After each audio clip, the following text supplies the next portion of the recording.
Hello, everybody. My name is Ellen Miles. I am the Program and Outreach Coordinator at the Camas Public Library, and I am here today with Seth Sjostrom, author of many, many books, including Back to Carolina. Seth, thank you so much for joining me today. Ellen, thanks for having me. It's going to be fun. Yeah, great. Great. Well, the first question I have is going to be kind of an easy one. I just was hoping you could share a little bit about yourself. Yeah, where do we even begin? I'll do the truncated version just for everybody's sake. My adult life, I spent most of my life in healthcare, developing companies and doing things all across the country, and I dabbled in writing. Over the last 5 years, I reversed that. So now I write and I dabble in healthcare, which you can tell by the smile on my face, it's a really good fit. I enjoy telling stories and having more time to dedicate to obviously getting books out on the market and published and having conversations like this. Obviously, I have a strong Camas connection. So for many of the folks know me, I've coached Little League in Camas. I did several classes for Camas Parks and Rec. All of our children have gone through the Camas School District, either in Camas High School or Hayes Freedom, which was actually a great experience. And my wife Kathy's born and bred Camas, so we've got a really, really strong Camas connection, and we look forward to continuing that. My first book event ever was at the Uncommon Gift, which used to be owned by Carrie Schulstad. Many folks will recognize that name. And then I've been blessed over the years to work with Jody Vaughn at Cafe Piccolo, doing many book events there too. So yeah, Camas is our hometown. Ah, wonderful. I love that. I love that. So you've written many books, and I was wondering what it was like to write your most recent book, or just what it was like to write all of your books. What can you share about that? Yeah, it's such a joy. The first book I wrote took me well over 10 years to write it. It sat and got dusty. And so it's probably about a 15-year lifespan before the thing saw the light of day in the eyes of readers. Now, clearly, I write at a much different clip. I'm on pace of anywhere from 2 to 3 during COVID, 4 books a year. So I really do dedicate a lot to writing. And I just love telling stories. I get nervous when I go speak in colleges. Everybody's expecting Shakespeare and literature. I was like, nah, I'm a good story. So if you want a good story, I'm there. If you want, deep literature, hopefully I have some nice prose mixed in with my words, but the intent is to tell a good story that connects with people. Great. Well, let's ask, I want to know how your first book got published. Let's talk about that first. Yeah. So that one went the traditional route, which meant about 2 or 3 years of sending letters to agents and hoping and praying and trying to get picked up on the market. So I'm what most folks would call a hybrid author. So some of my books are published by traditional publishers. Others, I actually started a publishing company several years ago. I've been developing companies for years, marketing companies for years. And the truth is, unless you're currently on the New York Best Times seller list, their traditional publishers aren't holding the author's hand, getting them out there anyways. So it just speeds my ability to get my books from my brain into the bookshelf. So a little bit of both, depending on the book, depending on the genre of book. Editors and agents don't necessarily like the fact that I genre hop. They would prefer I stick in a lane, but that's not how my brain works. So I get everything from hard-hitting thrillers to Hallmarky and Christmas romances to children's books. So I'm a little all over the place. But like I say, hopefully they're all very entertaining stories. And that's really, really what my writing career is all about. Yeah. What's your most recent book? Trouble on Treasure Island launches April 1st. So a few weeks ago, I did a hometown early release. So a lot of folks came down to Cafe Piccolo, where I was able to sign some books and get them out about a month before the rest of the world. So that was a lot of fun. Trouble on Treasure Island is my first 100% mystery. So I've dabbled with mysteries with some of my thrillers. in the past. Trouble on Treasure Island is my first true mystery. I put it in the terms of a cozy, which means it's not going to be, super gritty and gruesome. There's no blood spilling everywhere. But there's a amateur sleuth that has to go through the process of, frankly, it's a race between her and the murderer because she is tapped by reporters as an eyewitness. So that puts her kind of in the crosshairs. So it's a race of her to catch the killer before the killer catches her. She gets a little help along the way, and I turned that series. It's called my a Beach House Mysteries series, which is a lot of fun. So I get to either visit or daydream about beautiful sunny beach locations and spin these fun mystery tales. That's great. That's so fun. Has there been anything that has surprised you from the whole process of writing to traditional publishing to your own publishing house? Like, was there any big surprises along the way? Yeah, and less of it about the process, of the production's the production, more of it about the impact of the books themselves. For myself, I've had several books that are frankly cathartic, which is something I didn't expect. I just want to write fun stories. But I've actually had some that have impacted me profoundly. My first Christmas novel was that way. I was going through, a life experience that was a little hard.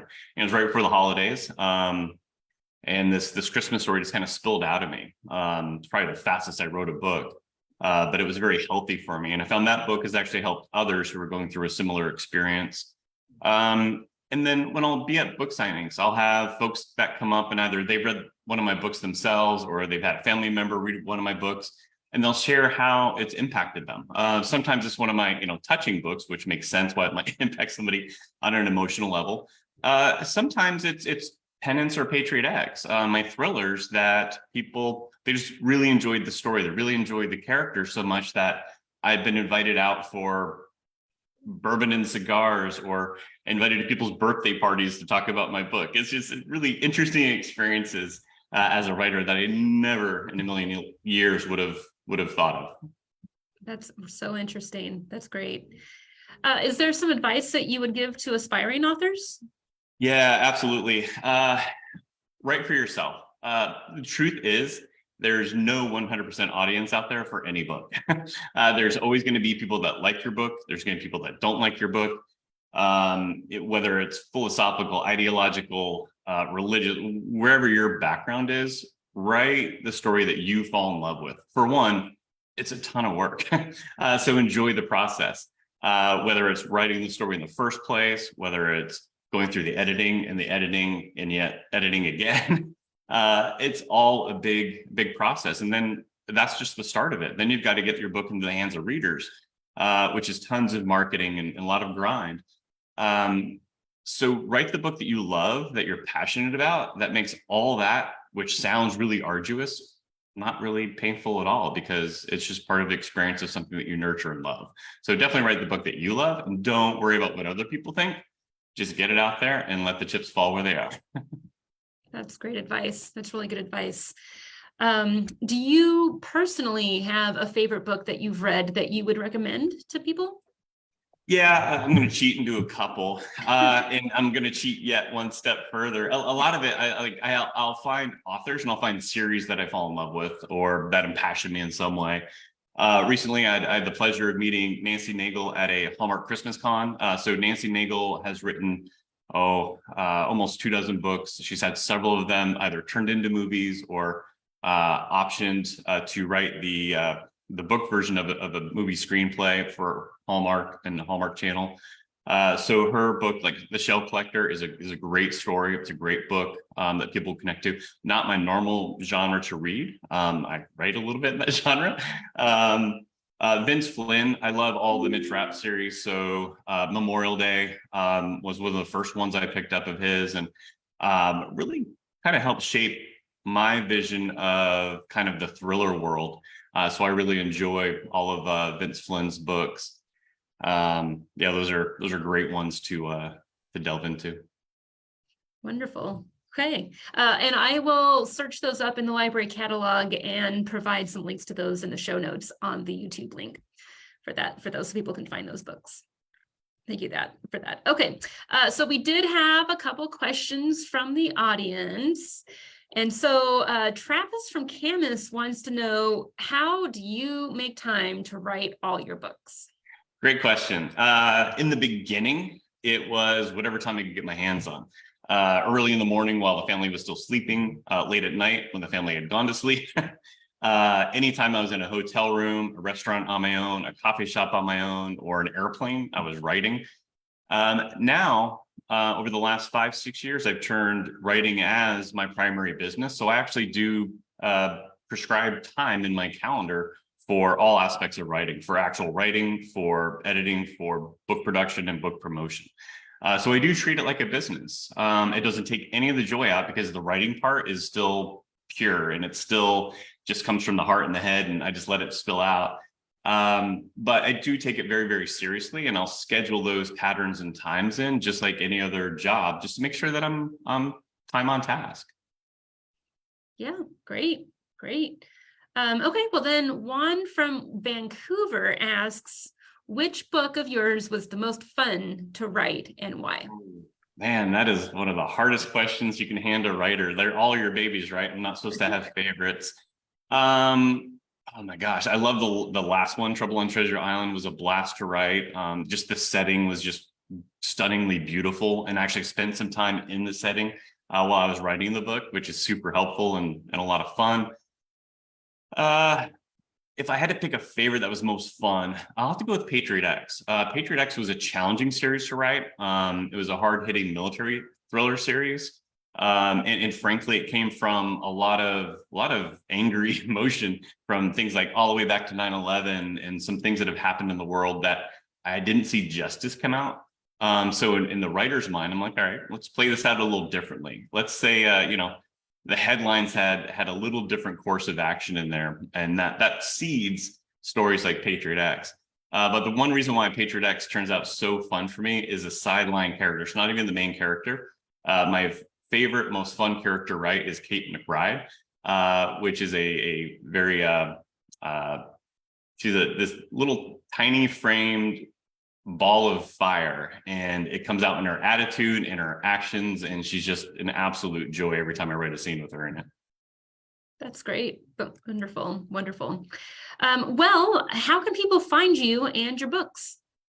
Technically, they can find me anywhere books are sold. I always push towards independent bookshops and things like that. Let's keep the brick and mortar alive and the small businesses out there.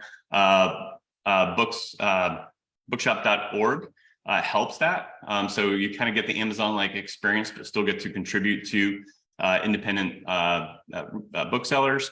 Of course, you can find me on Amazon, and you can find me at Sjostrom.com, in which case you get a signed book. So there's a few different ways you can get a hold of my books. If you go to Barnes & Noble, BAM, something like that, you usually have to request me, depending on the book, depending on what region you're in.